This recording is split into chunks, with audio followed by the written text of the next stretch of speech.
देखिए, आज हम लोग काइंड्स ऑफ एडवर्ब अर्थात क्रिया विशेषण के भेद के फोर्थ पार्ट में एडवर्ब ऑफ रीजन अर्थात कारणवाचक क्रिया विशेषण, रिलेटिव एडवर्ब संबंधवाचक क्रिया विशेषण तथा सेंटेंस एडवर्ब अर्थात वाक्य संबंधी क्रिया विशेषण के बारे में विस्तार से पढ़ेंगे।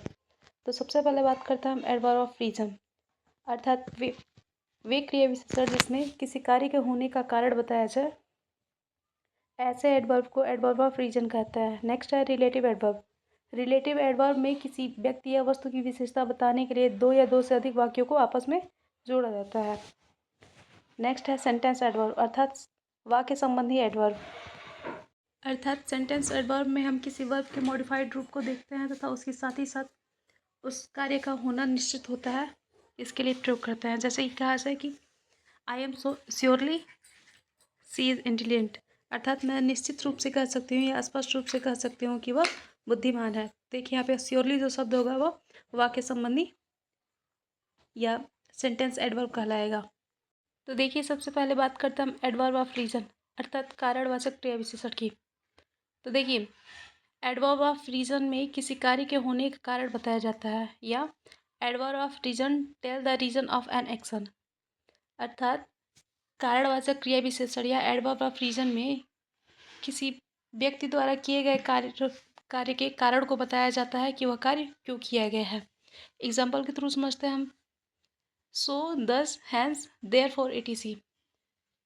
जैसे दस सी इज बिकेम एंग्री अर्थात अब वह स्पष्ट रूप से क्रोधित है। तो देखिए वह क्रोधित तो है लेकिन स्पष्ट रूप से पूर्ण रूप से अर्थात दस होगा यहाँ पे वह एडवर्ब ऑफ रीजन होगा। कुछ अन्य एग्जाम्पल द्वारा एडवर्ब ऑफ रीजन को समझता है। जैसे देयर फॉर मीन्स इसलिए, दस इस प्रकार या इसलिए, हैंस इस तरह, सो इसलिए, ड्यू टू वजह या कारण से, एज अ रिजल्ट इसलिए। देखिए यहाँ पे एज अ रिजल्ट के जगह पर देयर फॉर हो गया, ठीक है, यहाँ पे सही कर लीजिएगा। फोर्थ विद किस लिए, अकॉर्डिंगली इसलिए, ओनिंग टू बकाया, कॉन्सिक्वेंटली अर्थात फलस्वरूप। देखिए यहाँ पे जितने भी वर्ड्स दिए गए हैं ये सभी के सभी वर्ड्स जो होता है वह एडवर्ब ऑफ रीजन के लिए प्रयोग किया जाता है। अब कुछ अन्य सेंटेंसेस द्वारा हम एडवर्ब ऑफ रीजन को समझते हैं।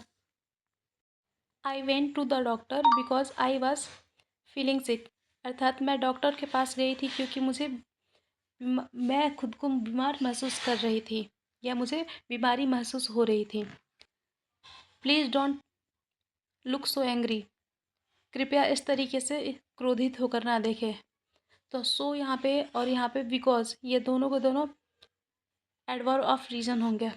नेक्स्ट है दस सी बिकेम एंग्री इस प्रकार वह बहुत क्रोधित है या इसलिए वह बहुत बहुत क्रोधित है।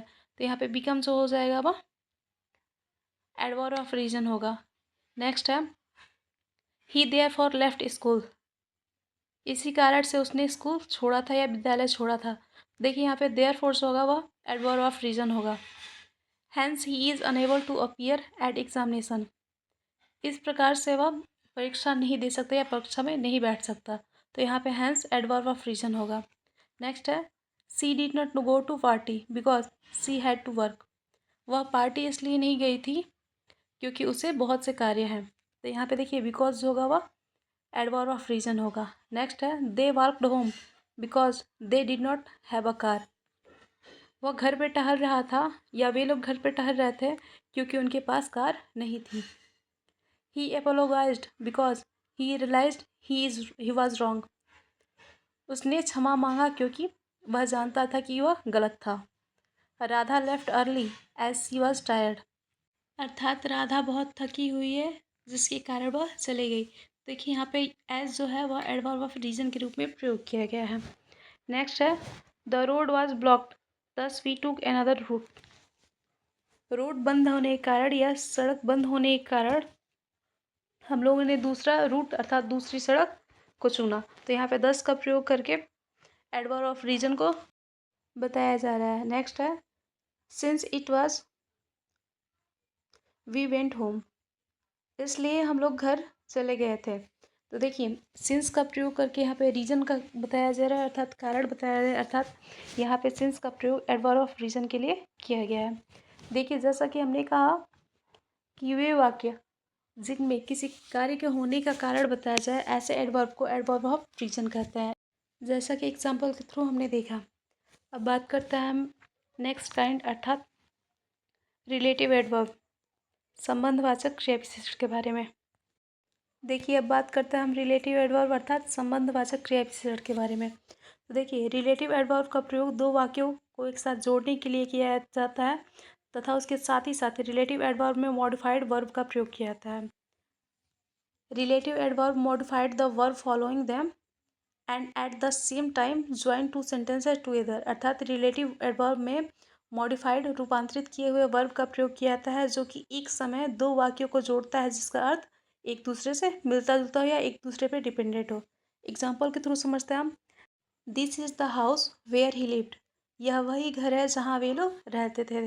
देखिए उसके घर की विशेषता तो बताई जा रही है, साथ ही साथ यह कहा जा रहा है कि वे लोग इसी घर में रहते थे। देखिए यहाँ पे दो वाक्यों को जोड़ने के लिए वेयर का प्रयोग किया गया है, अर्थात ऐसे शब्दों को रिलेटिव एडवर्ब कहते हैं या इस प्रकार के वाक्यों को हम रिलेटिव एडवर्ब कहते हैं जहाँ पे वर्ब का मॉडिफाइड रूप है, उसके साथ ही साथ दो वाक्यों को आपस में जोड़ा जा रहा है जिसका एक दूसरे से संबंध हो। नेक्स्ट है let me know when will you come, मुझे बताओ कि वह कब आएगा। तो देखिए यहाँ पे व्हेन दो वाक्यों को जोड़ने का कार्य कर रहा है, अर्थात व्हेन यहाँ पे रिलेटिव एडवर्ब होगा। कुछ अन्य एग्जाम्पल द्वारा रिलेटिव एडवर्ब को हम समझते हैं। जैसे do you know how he will act, अर्थात क्या तुम जानते हो कि वह किस प्रकार से क्रिया करेगा।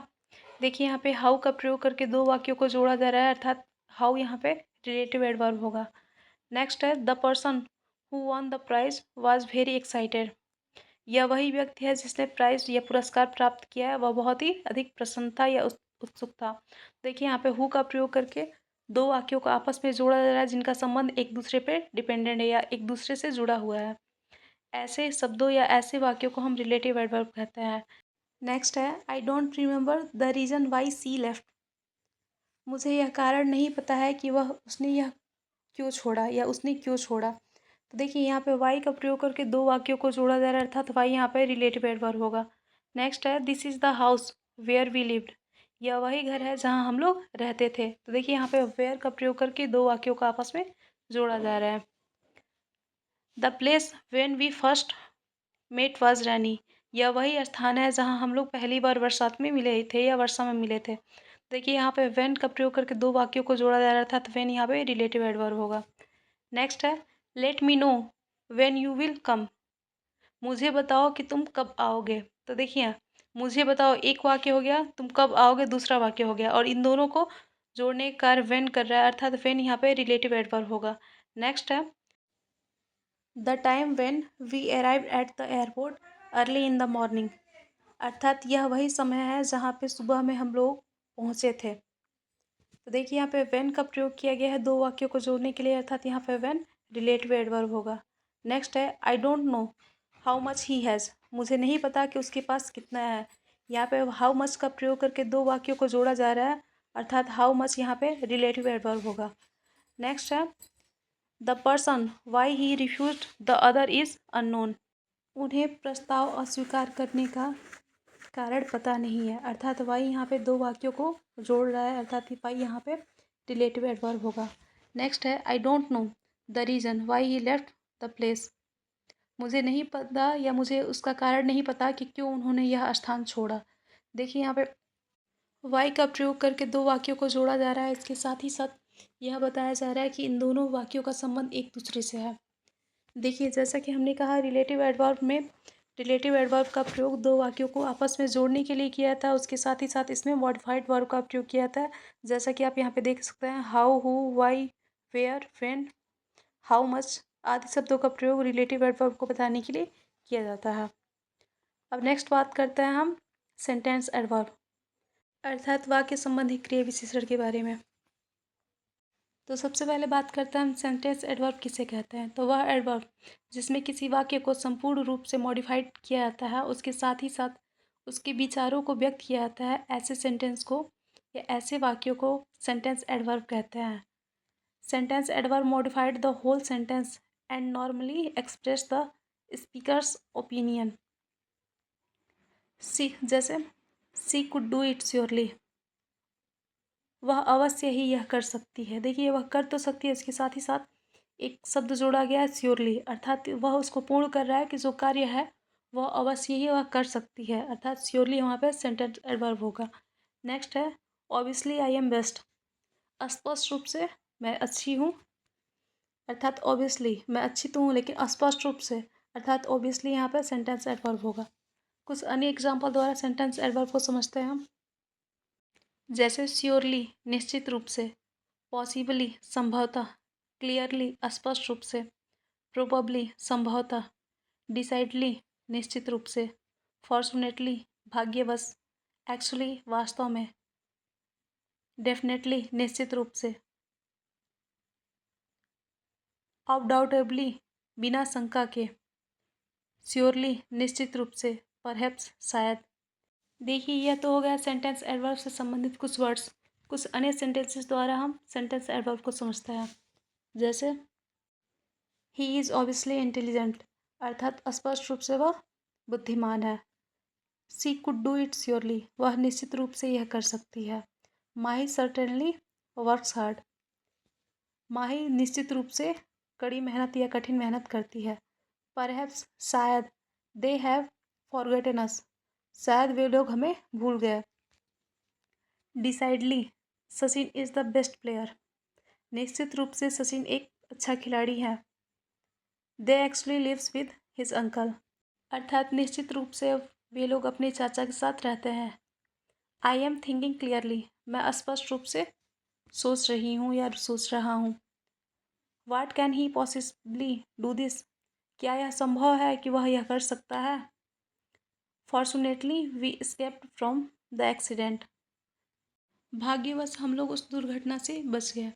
तो देखिए यहाँ पे दिए गए सभी सेंटेंसेस में अर्थात सभी वाक्यों में obviously, surely, certainly, perhaps, decidedly, actually, clearly, possibly तथा फॉर्चुनेटली सेंटेंस एडवर्ब है, क्योंकि ये सभी के सभी वर्ब के मॉडिफाइड रूप हैं। इसके साथ ही साथ इसमें उनके कथन को प्रूव किया है कि जो कार्य हो रहा है वह स्पष्ट रूप से सही है।